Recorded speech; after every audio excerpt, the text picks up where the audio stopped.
বাংলাদেশে বছর জুড়ে বিভিন্ন উৎসবকে কেন্দ্র করে প্রায় ট্রিলিয়ন টাকার লেনদেন হয়, কিন্তু প্রশ্ন হলো এত বিশাল অঙ্কের নগদ প্রবাহ থাকার পরেও বাংলাদেশ কেন অন্যান্য দেশের মতো এই উৎসব অর্থনীতির সুফল ঘরে তুলতে পারছে না। সারা বিশ্বে অর্থনীতিবিদদের কাছে উৎসবের অর্থনীতি বা ফেস্টিভ্যাল ইকোনমি একটি অত্যন্ত পরিচিত এবং গুরুত্বপূর্ণ টার্ম। একটি দেশের সংস্কৃতি, ধর্ম ও ঐতিহ্যের উপর ভিত্তি করে গড়ে ওঠা উৎসবগুলোকে কেন্দ্র করে যে বিশাল অঙ্কের আর্থিক লেনদেন, কর্মসংস্থান ও উৎপাদনযোগ্য পরিচালিত হয় তাকেই মূলত উৎসবের অর্থনীতি বলা হয়। বিশ্বের অনেক উন্নত এবং উন্নয়নশীল দেশ এই অর্থনীতিকে কাজে লাগিয়ে নিজেদের জিডিপি বা মোট দেশজ উৎপাদনের আকার বৃদ্ধি করেছে, পর্যটন শিল্পকে বিকশিত করেছে এবং স্থানীয় শিল্পের বিকাশ ঘটাচ্ছে। বাংলাদেশ 12 মাসে 13 পার্বণের দেশ। বাংলাদেশে উৎসবের কোনো কমতি নেই। গবেষক ও বিশ্লেষক সুবাইল বিন আলমের লেখা একটি নিবন্ধের তথ্য অনুযায়ী বাংলাদেশে বছর জুড়ে বিভিন্ন উৎসবকে কেন্দ্র করে প্রায় ট্রিলিয়ন টাকার লেনদেন হয়, কিন্তু প্রশ্ন হলো এত বিশাল অঙ্কের নগদ প্রবাহ থাকার পরেও বাংলাদেশ কেন অন্যান্য দেশের মতো এই উৎসব অর্থনীতির সুফল ঘরে তুলতে পারছে না। উৎসবকে কিভাবে অর্থনীতির চাকায় পরিণত করতে হয় তার চমৎকার উদাহরণ হতে পারে ভারত, থাইল্যান্ড কিংবা নেদারল্যান্ডস। ভারতের দীপাবলি বা ঈদের মতো উৎসবগুলোকে মেক ইন ইন্ডিয়া ক্যাম্পেইনের মাধ্যমে দেশীয় পণ্যকে সর্বোচ্চ প্রাধান্য দেওয়া হয়। এর ফলে উৎসবের কোটি কোটি রুপি দেশের ভেতরেই থেকে যায় এবং স্থানীয় ক্ষুদ্র ও মাঝারি উদ্যোক্তারা লাভবান হন।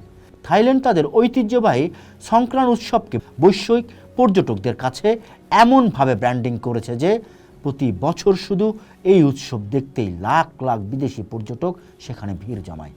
অন্যদিকে নেদারল্যান্ডস তাদের ফুল উৎপাদনকে এমন এক রপ্তানি শিল্পে রূপ দিয়েছে যা তাদের অর্থনীতিতে বিলিয়ন ডলারের যোগান দিচ্ছে, অথচ বাংলাদেশ এই জায়গাগুলোতে যোজন যোজন পিছিয়ে। বাংলাদেশের উৎসবের অর্থনীতির আকার বিশাল হলেও এর সুফল না পাওয়ার পেছনে মূল কারণগুলো বিভিন্ন উৎসবের চিত্র বিশ্লেষণ করলে স্পষ্ট হয়ে ওঠে আমাদের চোখের সামনে। ঈদ উল ফিতর ও আমদানি নির্ভরতা। ব্যবসায়ীদের হিসাব মতে ঈদ উল ফিতরকে কেন্দ্র করে বাংলাদেশে প্রায় 2 লাখ কোটি টাকার বাজার তৈরি হয়। খুচরা পোশাক ব্যবসার 60%, ক্ষুদ্র মাঝারি উদ্যোক্তাদের বার্ষিক আয়ের 40% আসে এই এক মাসে। কিন্তু দুর্ভাগ্যজনক হলেও সত্য, এই বিশাল চাহিদার বড় অংশই দেশীয় উৎপাদনে ধরা পড়ে না। কসমেটিক্স, খেলনা, ইলেকট্রনিক্স থেকে শুরু করে ফ্যাশন অ্যাক্সেসরিজের বিশাল অংশ আসে ভারত, পাকিস্তান, চীন থেকে। লজিস্টিক্সের অভাব, আধুনিক ডিজাইনে পিছিয়ে থাকা, উৎপাদন খরচ বেশি হওয়ার কারণে আমরা মেড ইন বাংলাদেশ ব্র্যান্ডিংকে উৎসবের সাথে যুক্ত করতে চরমভাবে ব্যর্থ হয়েছি। ঈদ উল আজহা ও চামড়া শিল্পের ট্র্যাজেডি। কোরবানির ঈদে পশু কেনাবেচা, পরিবহন, ফ্রিজ এবং অন্যান্য সামগ্রী মিলিয়ে লেনদেন প্রায় 1 ট্রিলিয়ন টাকার কাছাকাছি পৌঁছায়। কিন্তু সবচেয়ে বড় সুযোগ যেখানে, সেই চামড়া শিল্পেই আমরা সবচেয়ে বড় ব্যর্থতার পরিচয় দিচ্ছি। দেশে প্রতি বছরে 80 থেকে 90 লাখ কোরবানির পশুর চামড়া সংগ্রহ হলেও কেবলমাত্র সংরক্ষণের অভাবে বিপুল পরিমাণ চামড়া নষ্ট হয়, যার আর্থিক ক্ষতি প্রায় 500 কোটি টাকা। ট্যানারি শিল্পাঞ্চলে আন্তর্জাতিক মান বা কমপ্লায়েন্স নিশ্চিত করতে না পারায় বিদেশি ক্রেতারা মুখ ফিরিয়ে নিচ্ছেন। এক সময় বিলিয়ন ডলার আয় করা এই খাত এখন 800 থেকে 900 মিলিয়ন ডলারে নেমে এসেছে, অথচ একই সময় ভিয়েতনাম জুতা রপ্তানিতে 20 বিলিয়ন ডলারের মাইলফলক অতিক্রম করে স্রেফ উৎপাদন সক্ষমতা ও ব্র্যান্ডিংয়ের জোরে। দুর্গাপূজা এবং সাংস্কৃতিক উৎসব। দুর্গাপূজায় প্রায় 20,000 কোটি টাকা এবং পহেলা বৈশাখ, ফাল্গুন বা ভালোবাসা দিবসে প্রায় 15,000 কোটি টাকার বাজার তৈরি হয়, কিন্তু পূজার থিম, ডেকোরেশন বা লাইটিংয়ের বড় অংশই আমদানি করা হয়। আমাদের কুমারপাড়ায় মৃৎশিল্পী বা দেশীয় কারিগররা সরকারি পৃষ্ঠপোষকতার অভাবে আন্তর্জাতিক মানের কাজ করার সক্ষমতা থাকার পরেও পিছিয়ে পড়ছেন। ফেব্রুয়ারিতে ফুলের বাজারে প্রায় প্রতিদিন 50 থেকে 60 কোটি টাকার লেনদেন হলেও কোল্ড চেইন বা শীতলীকরণ ব্যবস্থা ও গ্রেডিংয়ের অভাবে আমরা ফুল রপ্তানি করে বৈদেশিক মুদ্রা অর্জন করতে পারছি না। জাকাতের অব্যবস্থাপনা। উৎসব অর্থনীতির একটি বিশাল অংশ হলো জাকাত। 2018 সালের এক গবেষণায় দেখা যায় বাংলাদেশে সম্ভাব্য জাকাতের পরিমাণ প্রায় 884 বিলিয়ন টাকা, যা জিডিপির 3.79%। কিন্তু সরকারি জাকাত ফান্ডের উপর মানুষের আস্থা না থাকা, কর ছাড়ে সুস্পষ্ট নীতি না থাকায় মানুষ ব্যক্তি উদ্যোগে বিক্ষিপ্ত হয়ে জাকাত দেয়। ফলে দারিদ্র্য দূরীকরণের মতো দীর্ঘমেয়াদী কোনো সুফল মেলে না। পরিকল্পিত ব্যবস্থাপনা থাকলে মাত্র 5 বছরের মধ্যেই হয়তো দেশে জাকাত নেয়ার মতো লোক খুঁজে পাওয়া যেত না। সুবাইল বিন আলমের বিশ্লেষণ অনুযায়ী বাংলাদেশের এই ব্যর্থতার পেছনে প্রধানত 4টি কারণ দায়ী। আমদানি নির্ভরতা ও অপচয়। উৎসবের বাজারের সিংহভাগই বিদেশি পণ্যের দখলে।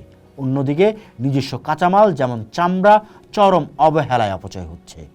অপ্রাতিষ্ঠানিক বাজার। উৎসবের বাজারের প্রায় 70% অপ্রাতিষ্ঠানিক বা ইনফরমাল। দেশের মোট কর্মসংস্থানের 80% অনানুষ্ঠানিক খাতে জড়িত। ফুটপাত বা ছোট দোকান হওয়া এইসব লেনদেন ব্যাংকিং বা ডিজিটাল চ্যানেলের বাইরে চলে যায়। কর জিডিপি উৎপাদনের দৈন্যদশা। বাংলাদেশে কর জিডিপি অনুপাত মাত্র 7 থেকে 8%, যা দক্ষিণ এশিয়ায় সর্বনিম্ন। উৎসবের সময় লক্ষ লক্ষ কোটি টাকার লেনদেন হলেও সরকার সেখান থেকে কাঙ্ক্ষিত রাজস্ব পায় না।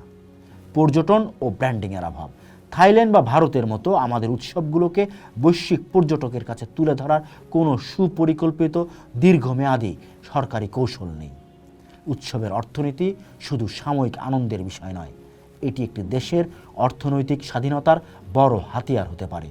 এই বিপুল নগদ প্রবাহ এবং সামাজিক পুঁজিকে কাজে লাগাতে পারলে দেশের জিডিপি অন্তত 4% পর্যন্ত বাড়ানো সম্ভব।